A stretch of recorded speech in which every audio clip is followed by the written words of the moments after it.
20 men in the king's colours filled the corridor, and not one of them would look at me. That is the part I remember. Not the spears, not the captain's hand on my arm, careful as if I were something that might break or might bite. The way they all found a spot on the wall above my head and held it, because looking at me meant knowing what came next, and none of them wanted to be the one who knew. I still had flour on my hands. I remember thinking that, of all the foolish things to think while armed men walk you toward a throne, that I had not washed the flour from my hands, and now I would meet the most feared wolf alive with bread dust on my knuckles like a confession.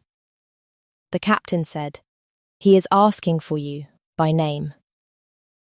By name. He did not know my name. Nobody up there knew my name. So how?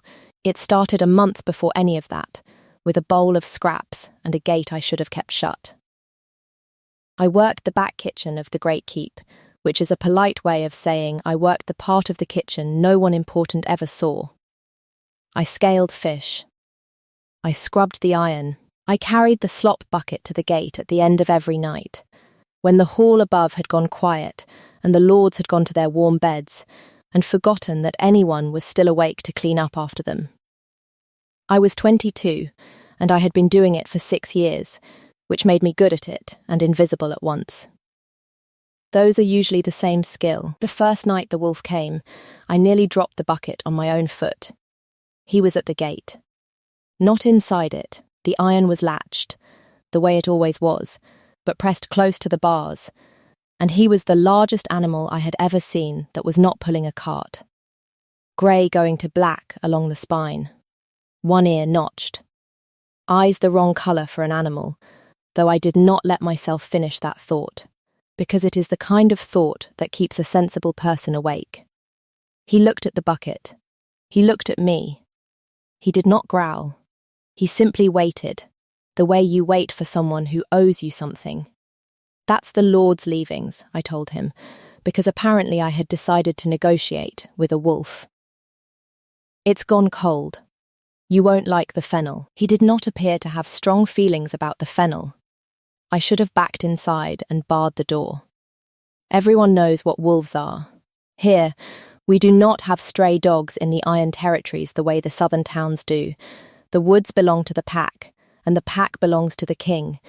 And a wolf this size at the keep gate was not a stray at all, but somebody's warrior caught between skins. And you did not feed those. You bowed your head, and you got out of the way. I found a clay bowl with a chip out of the rim, the one too ugly for the high table, and I filled it, and I slid it under the gap at the bottom of the gate. He ate like he had decided, somewhere, that I could be trusted not to watch him be hungry. When he finished, he looked at me one more time. Then he was gone into the dark, and I stood there with the empty bucket thinking I had just done something I could not explain to anyone without sounding mad. He came back the next night. And the one after. By the end of the first week, I had stopped pretending I was surprised. I told myself it was practical. Scraps go to the pigs, or they go to the wolf. The pigs would not notice the difference, and the wolf, at least, said thank you with his eyes. But the truth I did not say aloud, because there was no one in that kitchen to say it to, was that he was the only living thing in that keep who waited for me, who looked for me, who noticed the difference between the nights I came and the nights I did not. So I talked to him. I want to be clear that I knew how this sounded. A grown woman crouched at a gate in the cold, telling her troubles to an animal who could open her throat if the fennel disappointed him badly enough. I knew. I did it anyway. I told him about the head cook, who took the coin for the festival bread and paid us in promises. I told him about my mother, dead 4 winters, who used to say a person could be poor and still be particular, and that being particular was the only inheritance she had to leave me. I told him the head cook had a niece arriving to take the better post, the one I had been promised, and that I had smiled and said congratulations, because smiling is cheaper than crying, and you can do it while your hands are full. The wolf listened. I do not know a better word for what he did. He lay against the bars with his great head on his paws, and he listened, and on the night I told him about the post he made a low sound in his chest, not a growl, lower than that. The sound of someone who has just learnt that the world wronged you and is deciding what to do about it. It's only bread, I told him. Don't take it to heart. He took it to heart. I would learn, later, exactly how much. That is the thing about telling everything to someone who cannot repeat it. You forget to be careful. You forget that there is a difference between a creature who will not tell your secrets and a creature who simply has not yet found the words. I did not know then that he had words. I did not know a great many things. That is rather the point of this part of the story. That for 1 whole month, I was the only person in the Iron Territories who did not know who I was talking to. And that this ignorance was, I think now, the kindest gift I ever gave him. Everyone else in his life knew exactly what he was the moment he walked in. I just thought he was cold, and a little too fond of fennel after all. The law of this place would tell you an alpha king's wolf knows his fated mate before the man does. That the beast goes where the bond pulls, and the man spends years pretending he chose the direction himself. I did not know that law mattered to me. I thought it was a story for ladies with nothing to scrub. I learned it was a story about my gate. But I am getting ahead. Let me tell it the way it happened, because the order is the only thing that makes it bearable. 3 weeks in, the niece arrived, and she was kind, which was worse. I gave up the better post without a fight, because there was no fight to be had. And that night, I told the wolf I had decided I would leave in the spring. Take my mother's particularness, south, where wolves are only wolves, and a woman can be no one without it being a demotion. He stood up when I said it. He had never stood while I talked before. He stood, and he put his nose to the bars, and he looked at me with those eyes that were the wrong colour for an animal, amber, almost gold, the colour of a hearth banked low, and I had the distinct and ridiculous sensation of being argued with. Don't, I said. Don't you start. You're a wolf. You don't get an opinion about my spring. He held my eyes for a long moment. In all the months since, I have not been looked at like that, by anything on 2 legs or 4, like I was the only fixed point in a turning world, and he had been turning a long time. Then he did something he had never done. He pushed his head through the gap at the bottom of the gate, just his head, the iron groaning, and he set it against my knee. Heavy, warm through my skirt. The weight of something that had decided to stop pretending it did not need to lean. I put my hand on his notched ear. I did not say anything. There are moments that words only make smaller, and I have always known which ones those were, even when I have not known anything else. We stayed like that until the cold drove me in. In the morning, he did not come back. I want to tell you I understood, that morning, that something had ended. I did not. I thought he had found better fennel. I went about my day with a bowl of scraps, going cold by the gate, and a small, stupid ache under my ribs that I did not have a name for, and would not have admitted to if I had. And then the corridor filled with the king's men, and the captain said he was asking for me by name, and I walked toward the throne room with flour on my hands, and the wrong kind of cold settling into my bones. If you have ever been the lowest person in a room, and felt the whole room turn to look, if you know that particular silence, the one that has teeth, then stay with me, because what happened when those doors opened is the part I have never been able to tell anyone who was not there. I am telling you. I want you to know how it actually went, not the version the court tells. Stay at the gate with me a little longer. It is about to stop being about a wolf. The throne room of the Iron Keep is built to make you feel small, and it works. The ceiling goes up into smoke and shadow. The wolf throne sits on a dais of black stone, carved from a single trunk by someone who wanted everyone who approached to understand that they were approaching, that the distance was the message. The king was not on the throne. He stood beside it, and the moment I saw him, I forgot how to walk in a straight line, because I knew those eyes. Amber, the colour of a hearth banked low. I had spent a month telling my whole life to those eyes through a set of iron bars. He was tall in the way that rooms reorganise themselves around. Soren, the king of the Iron Territories, the strongest wolf alive, the man whose name we said the way you say weather, as a thing that happened to you and could not be argued with.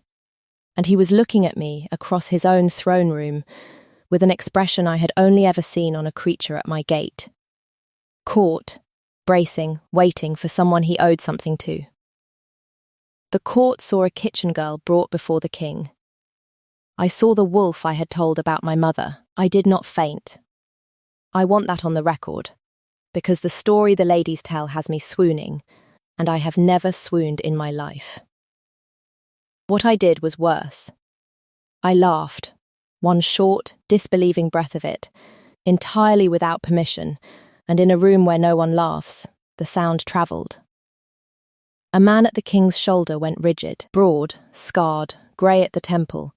Gunnar, I would learn, the king's second, who had clearly spent the morning being told something he did not believe, and was now watching it confirm itself in real time. You, I said to the king, to the most feared wolf alive. With flour on my hands, it was you. Soren of the Iron Territories, before his full court, inclined his head. It was me, he said. His voice was low and even and entirely unlike the sound I had heard in the dark, except underneath it was exactly that sound. I owe you a great many bowls of fennel. Here is where the court expected me to fall to my knees. Here is where I was meant to weep with gratitude that the king had noticed me, that the lowest woman in his keep had been chosen, that my life had turned over like a card. What I felt was furious. It came up so fast and so clean, it surprised me. Wariness I had carried for a month curdling all at once into something with an edge. He had let me talk. For a month he had lain at my gate with his head on his paws, and let me hand him my mother and my grief, and my small private plan to flee in the spring. And the entire time he had words. The entire time he could have stood up on 2 legs and said, I am the king. You should not tell me these things. And he had chosen the bars instead. You let me feed you, I said. The room was so quiet I did not have to raise my voice. And I did not. You let me tell you everything. And you had a mouth that could speak the whole time. Yes, he said.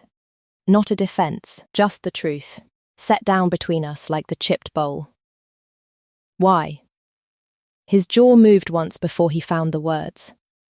Around him, lords who had never seen their king hunt for a sentence shifted on their feet. And I watched it happen. Watched the strongest wolf alive be one full beat behind his own body. The way he had been at my gate when he stood up to argue about my spring. Because the moment I spoke, he said, you would have stopped. The whole court heard it. He let them. I have turned that sentence over 1,000 times since. It is the most honest thing anyone has ever said to me. And he said it in front of the people most able to use it against him. And I understood, slowly, the way cold gets into stone, that this was not a man rewarding a servant. This was a man who had been starving at a gate, and had known exactly what he was doing, and had done it anyway, 4 seconds of regret at a time. I should tell you about Lady Astrid now, because she had been in that room the whole while, and I had not seen her, and that was nearly the end of me. She was the kind of beautiful that arrives early and stays late, daughter of the territory's strongest bloodline after the king's own, raised from the cradle on the certainty that the empty place beside the throne was hers to fill. She had been waiting years. The court had been waiting with her. And she had just watched her king admit, to a room full of witnesses, that his wolf had spent a month with its head in a kitchen girl's lap. She did not shout. People with real power rarely do. They have learned that the quiet thing carries further. "Your Grace," she said, and her voice was warm honey poured over a blade. "The girl has clearly bewitched the bond. A wolf does not leave his own keep night after night for scraps." Something called him. She turned to me, and she smiled, and I felt the trap close before I could see its shape. "What did you put in the bowl?" The room moved. I felt it move, the way a held breath becomes a verdict. Bewitching a king's wolf is not a scandal in the Iron Territories. It is a death, by old law, and the law was written precisely for women who could not prove they had done nothing. I had flour on my hands, and an empty defence, and a month of being seen by exactly one creature in the world. And that creature was now a king who could not save me without confirming her story. This is the moment I want you to hold on to, because everything after it turns on what I did with it. The court was certain it knew how this ended. The king would shield the kitchen girl, prove the bond, and the story would close like a door. I am telling you it did not happen that way. I did not need shielding. I needed her to keep talking. "Nothing," I said. "I put nothing in the bowl." He came for the company. A laugh moved through the court, at me, not with me. Astrid let it. "The company," she repeated, kind as a knife. "Of a scullery maid. Of someone who didn't want anything from him," I said. And the laughter stopped. I had not planned the line. It came up out of the same clean place the fury had, and it landed in the silence and did not move. Because every single person in that room wanted something from him, and they all knew it, and they had all just heard a kitchen girl say the one thing none of them could. Astrid's smile did not slip. That was how I knew I had hurt her. The ones who flinch are not dangerous. The ones who hold perfectly still are the ones already deciding what to do about you. "My niece arrives within the week," she said pleasantly. "To no one, to the room, to take a kitchen post, I understand. How fortunate. The keep will have one fewer mouth to account for by then."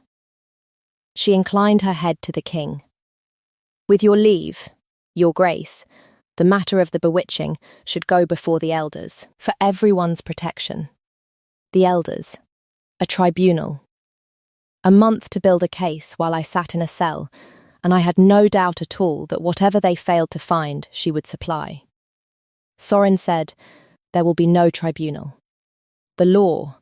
I am the law," he said, and for the first time I heard the king in him and not the wolf, and the room dropped its eyes.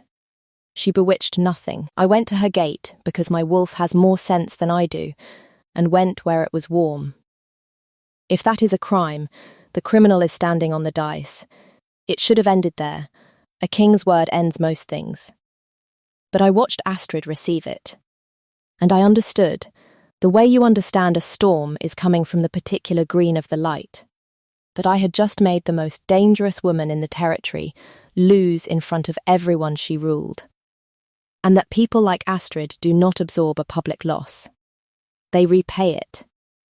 He had defended me. I want that counted, because it cost him.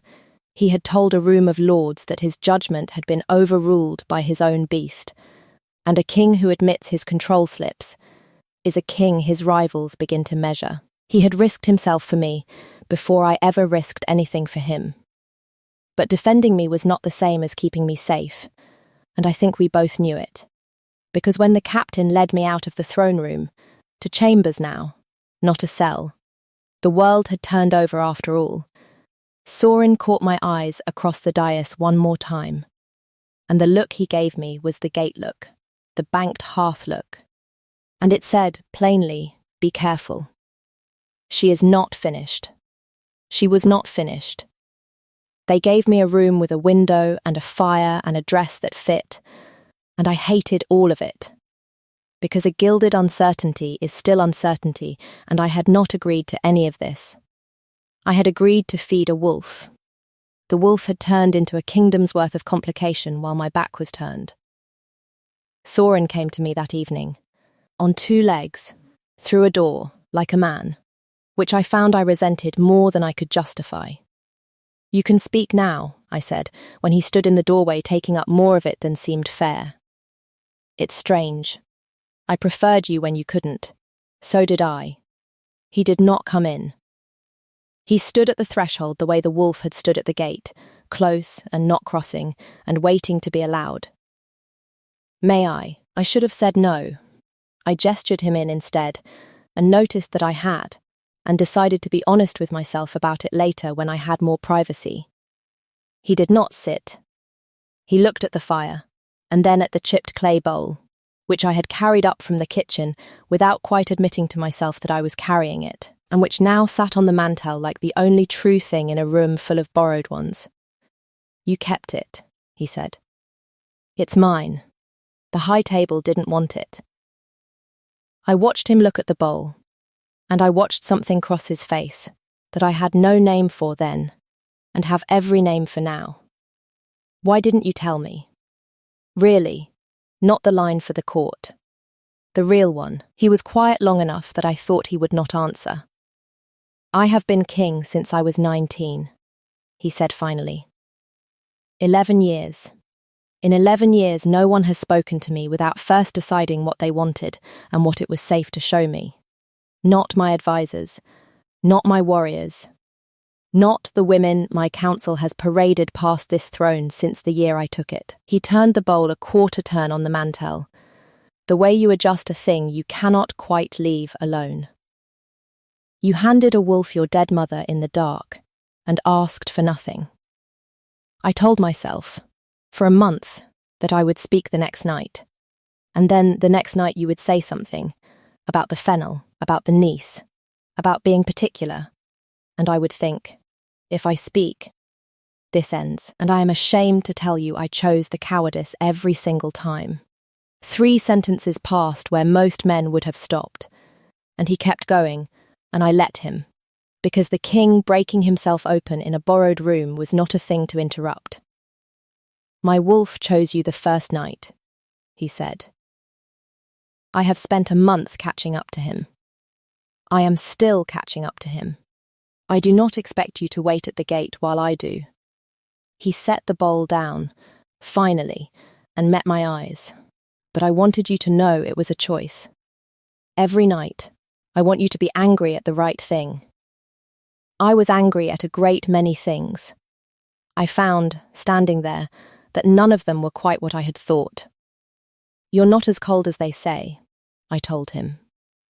It was not kind, it was true, and I had always known which ones those were. It's the worst kept secret in the keep, and you've spent 11 years guarding it. His face did the thing it had been trying not to do since I walked into his throne room. It is not my secret to describe that thing his face did. I will only say that I understood, watching it, why his wolf had risked the gate. Some warmth is worth a great deal of cold to reach. He left before either of us could make it into more than it was. He was, I would come to learn, exceptionally good at leaving 4 seconds after the moment that mattered. A man perpetually fleeing the scene of his own feeling. I did not hold it against him. I had been planning to flee to the south. After all, we were, the two of us, well matched in the art of the strategic retreat. Neither of us got to retreat for long. The move came at the harvest feast, 3 days later, in the Great Hall, in front of the entire court. Which is exactly where Astrid wanted it. Because a public death has a way of settling a question that a private one leaves open. I was not supposed to be at the high table. I was there because Soren had put me there, a deliberate and unmissable gesture, the chipped bowl set at my place among the silver, like a flag planted on a hill, and I had understood the message, and so had every lord in the hall. This one. Her. Make your peace with it. The wine came around. Gunnar poured for the king, as he always did, as he had for 11 years. And I saw the cupbearer's hands. I had scrubbed that iron for 6 years. I knew the staff of this keep the way you know the back of your own teeth. And the boy pouring the king's wine was not the cupbearer. He was too careful. His hands shook on the careful. And the wine going into the king's cup caught the torchlight wrong. A film on it. A sheen. The faint oily wrongness of something added. And I knew. The way I had known the boy was wrong, that I was watching the last 4 seconds of Soren's life arrive disguised as hospitality. There was no time to be believed. There was only time to move. I did not think about the law that would call it an attack on the king's table. I did not think about the guards, or the court, or what a kitchen girl lunging at the king looks like to 20 armed men. I thought, not him. And I came up out of my chair and put my body between Soren and the cup, and knocked it from the boy's hands, and it went across the white cloth in a long red wound, and the boy's other hand, the one with the blade in it, the blade for when the poison was refused, came across instead. It caught my arm. I felt the cold of it before the hurt, which is a strange mercy the body grants you, a half-second to understand before it lets you feel. Then, the hall came apart. Gunnar had the boy on the stone before the cup stopped rolling. The poison was on the cloth, and the blade was in plain sight, and there were 40 witnesses to a kitchen girl bleeding on the king's table because she had thrown herself across his death. And there is no version of that story Astrid could spin, and I watched her understand it. I watched her go perfectly still. Soren had me by the shoulders. Not the cup, not the assassin, not his own near murder, me, the wound, his hands trying to be gentle and failing because they were shaking. The king's hands shaking in front of his whole court, and not one of them daring to see it. Why did you? He could not finish it. The strongest wolf alive could not finish a 4-word sentence. You could have. You stood up for my spring, I said. My voice came out steadier than I felt, and I heard it do that, and was glad. Through a set of bars. I'm only returning the bad manners. He laughed. It broke on the way out, but it was a laugh, in a hall where no one laughs, and it travelled. Here is the part the court tells correctly, for once. Because too many people saw it to tell it any other way. Soren of the Iron Territories went down on one knee, in his own great hall, at his own high table, in front of every lord who had spent 11 years certain that this man would never bend. The king knelt to a kitchen girl, bleeding into his tablecloth, and he took my unhurt hand in both of his, and he pressed his forehead to it the way the wolf had set his head against my knee. There you are, he said. It was what I used to say to him. Every night at the gate, when the dark gave him up, and he came into the torchlight. There you are. He had been listening. He had been listening the whole time, storing it up, waiting for the one moment it would cost him everything to say it back. I will not tell you what broke open in me. I have kept very little for myself in this story. Let me keep that. I will only say that when he finally rose, and finally crossed the last of the distance he had been holding for a month, the kiss was brief, and it was in front of everyone, and it was the first thing in my entire life that I did not narrate to myself even once while it was happening.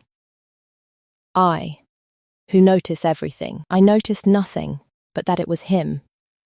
That is the only review I have ever been unable to give.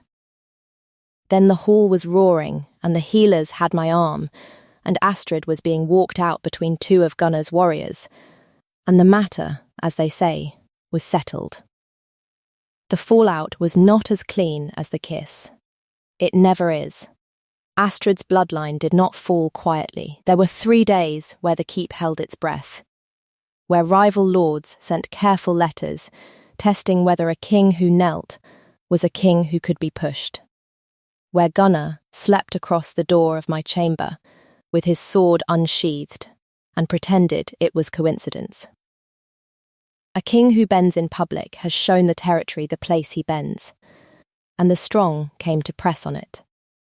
He did not break. He answered every letter himself, and to the lords who came to measure his weakness he showed them, instead, the chipped clay bowl, which now sat at the centre of the high table where the most precious object in the room is meant to sit. Ask him what it was worth, and he would tell you, more than the throne. He meant it as a fact, not a flourish. And facts from Soren had a way of ending conversations. Astrid was stripped of her name's standing and sent north to the cold holdings, which in the Iron Territories is the long way of saying she was made no one. I did not gloat. I had been no one. I knew what the cold holdings would teach her, and I knew it would not be kindness, and I found I could not entirely wish it on even her. My mother's inheritance again. A person can be poor and still be particular. I was particular about who I became. Here is the thing I keep, from all of it. He never once said the bond made him do it. He had every excuse. The wolf chose, the bond pulled, an alpha cannot fight what his beast decides. And he never reached for a single one of them. My wolf chose you the first night, he told me, and I have spent a month catching up to him by hand. He wanted it counted as a choice. He wanted me angry at the right thing, and loved for the right reason. And a man that careful about the truth is a man you can build a life on. We did. We are. It is a year on now, as I tell you this. And the Great Hall has changed in ways the lords are still adjusting to. There is laughter in it, for one, a thing it was not built for and is learning. The kitchen staff get paid in coin, not promises.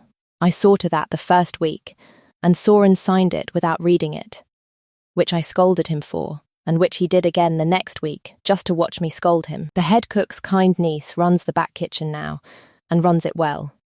I no longer carry the slop bucket to the gate, but I latch that gate myself, every night. The guards offered. I told them no.